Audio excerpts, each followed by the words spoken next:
في فيديو سابق على القناة هنا وتحديدا في سلسلة امباكت الأخيرة قدمت لك حالة عملية لقناة على اليوتيوب بتقدم بعض مهارات وأساسيات التصميم على كانفا، وقلت لك وقتها إن فكرة قناة زي دي هي تعتبر مادة خام لتسويق اشتراكات موقع كانفا، علشان ببساطة الشيء لزوم الشيء. وفعلا الفكرة عجبت عدد كبير من المتابعين على القناة، وقال لك بس اهو كده نبقى ضربنا عصفورين بحجر واحد، اهو منها عملنا قناة على اليوتيوب ومنها اشتغلنا عليها تسويق بالعمولة، وهو يبقى من هنا ومن هنا والعجلة تمشي والاشياء تبقى معدن. ولكن لم يكن يدري ان فرحته لن تكتمل، لانك ببساطه لو خدت اول تاكس وطلعت على موقع امباكت ورحت على السيرش بار وكتبت كانفا علشان تقدم على برنامج التسويق بالعموله بتاعه، هتلاقي ان مفيش كانفا. امال انت بتشتغلنا بقى يا عم احمد ولا ايه؟ يا جدع عيب عليك ما تقولش كده، ده انا موريك التحويل بعينك على الحساب بتاعي. الله، امال ايه العباره بقى يا معلم؟ العباره يا صديقي ان في حلقه ناقصه محدش هيقول لك عليها، بس انا جايبها لك النهارده. بسم الله نبدا ويلا بينا.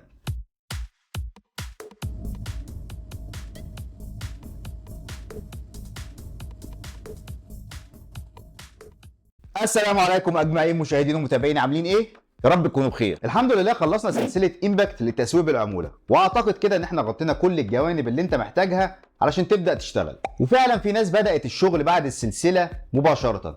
هتقولي طب وعرفت منين يا عم احمد؟ هقول لك علشان الناس بتتواصل معايا على الانستجرام، وطبعا ده انت ما تعرفوش، عشان كده هسيب لك اللينك تحت في الديسكريبشن، اعمل لي فولو على الانستجرام ولو احتجت حاجه هتلاقيني موجود. معظم الناس بقى اللي قررت تبدا دي قرروا ان هم يسوقوا برنامج كانفا على قناه يوتيوب، ودي الفكره اللي انا كنت قلت لك عليها في سلسله امباكت ما بين السطور كده. يعني دونا عن كل البرامج والمواقع والابلكيشنز اللي موجوده على الامباكت، الناس مسكت في كانفا. ماشي، هي حاجه حلوه ان انتوا بتسمعوا كلامي، بس يعني اشمعنى ده بالذات؟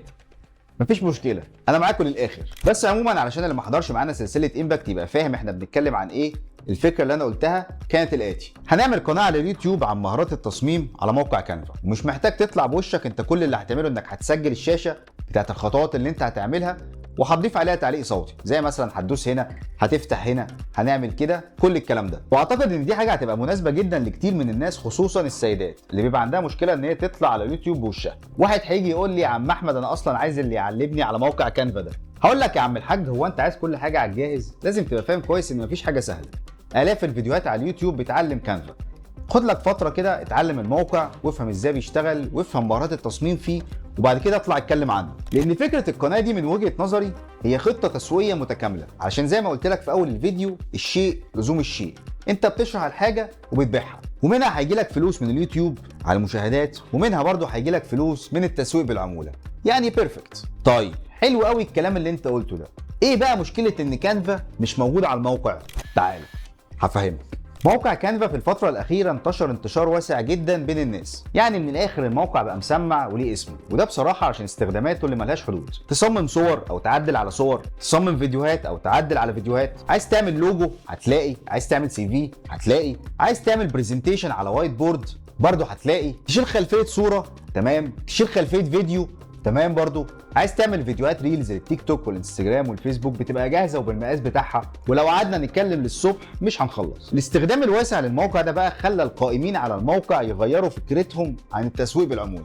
اصبح ان هم مش عايزين ناس تاخد لينكات تنشرها عمال على بطال لمجرد بس ان اسم كانفا يسمع بين المستخدمين، لان احنا عدينا المرحله دي خلاص، احنا كده كده مسمعين. احنا عايزين بقى مسوقين يعلموا الناس ازاي يستخدموا كانفا احسن استخدام. فالتركيز بقى كله دلوقتي بقى على ايه؟ على الكونتنت كرييشن، صناعه المحتوى. انا عايز صناع محتوى يعلموا الناس ازاي يستخدموا الموقع. ومن هنا جه القائمين على موقع كانفا راحوا للقائمين على موقع امباكت وقالوا لهم بصوا بقى يا جماعه، حته اختيار المسوقين دي سيبوها لنا احنا هنختار الناس اللي تخدم رؤيتنا الجديده، وبعد كده استلموا انتوا الموضوع، لينكات، عمولات، تحويلات، اللي انتوا عايزينه. يعني من الاخر هتكملوا كل القصه على موقع امباكت، بس الاختيار ده بتاعنا احنا. ومن هنا اصبح التقديم على برنامج التسويق بالعموله لموقع كانفا وعلى موقع كانفا نفسه، مش على موقع امباكت. بس لما هتتقبل هتشتغل على الامباكت عادي جدا زيه زي اي برنامج على الموقع، وهتلاقي كانفا نزل لك في الجزئيه بتاعت ماي براند عادي جدا ومفيش اي مشكله. وطبعا انت لو حضرت معايا سلسله امباكت هتبقى فاهم كل اللي انا عمال احكي فيه ده، ولو ما حضرتش هسيبها لك تحت، روح بص عليها. طب على السكه وعلى الدغري بقى كده يا عم احمد، نتقبل ازاي في التقديم؟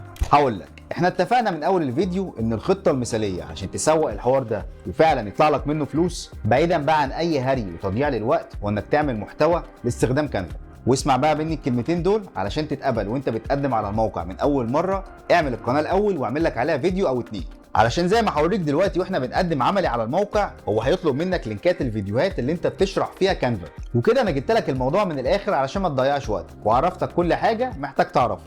مش فاضل بس غير ان نشوف مع بعض الخطوات العمليه.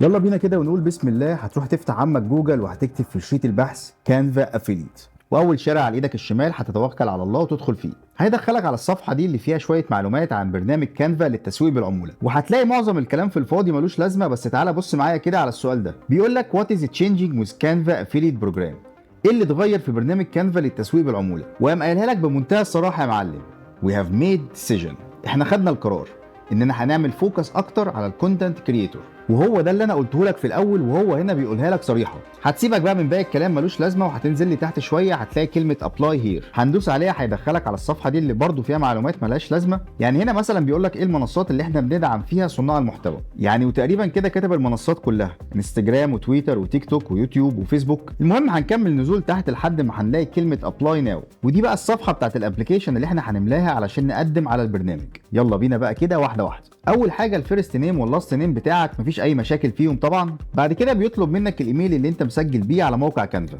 وبرضه دي خطوه سهله مفيش فيها اي مشكله. وبعدين هتختار البلد اللي انت عايش فيها، هنختار مصر. وبعد كده المدينه اللي انت عايش فيها، طبعا اسكندريه احسن ناس على البحر ماشيه بتتمخطر. اللي بعده هنا بقى بدانا الرخامه. بيقول لك بقى يا معلم ايه هي الكانفا كوميونيتيز اللي انت جزء منها.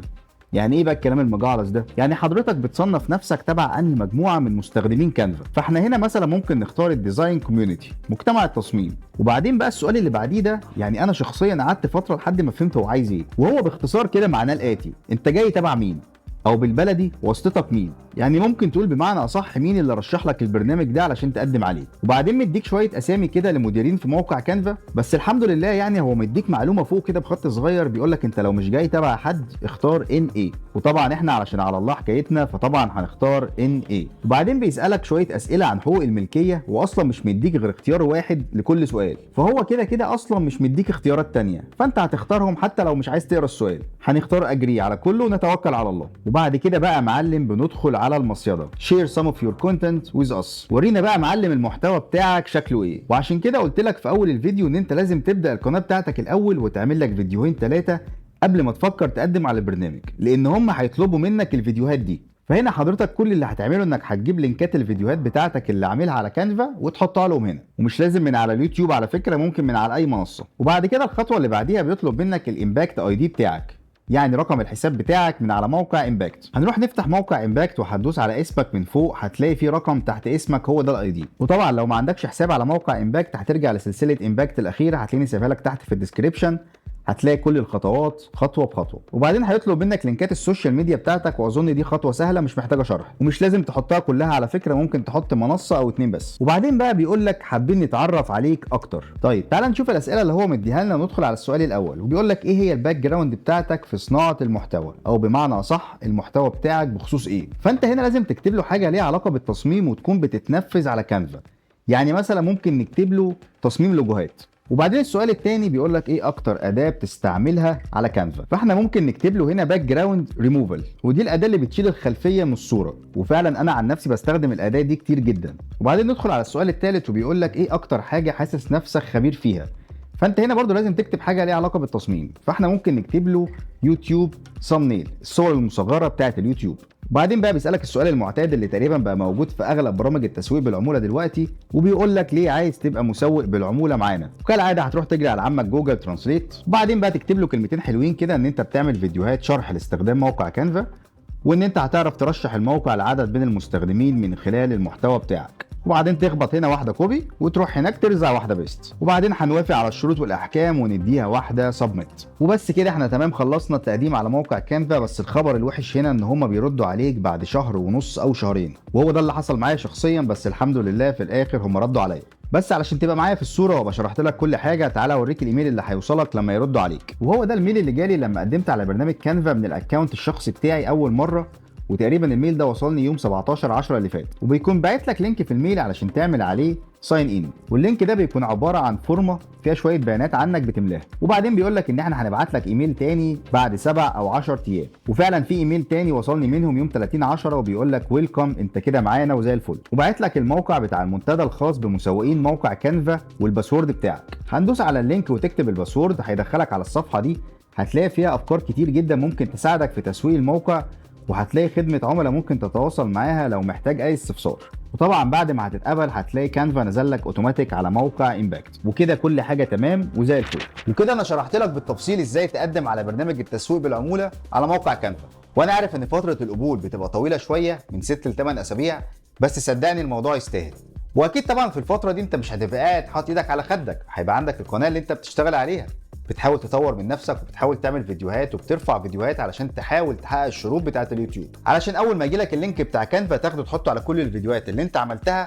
وصدقني لو عملت كده هيجيلك مبيعات من اول يوم. وزي ما قلت لك لو احتجت اي حاجه ابعت لي على الانستجرام، هتلاقيني سايب لك اللينك تحت، بس اكيد هتعمل لي فولو الاول. وبس كده يا معلم، ده كان الفيديو بتاع النهارده. لو الفيديو عجبك انزل تحت دوس لايك، ولو لسه ما اشتركتش في القناه انزل اشترك دلوقتي وفعل زرار الجرس عشان تفضل دايما معانا على التراك. اشوفكم الفيديو الجاي، سلام.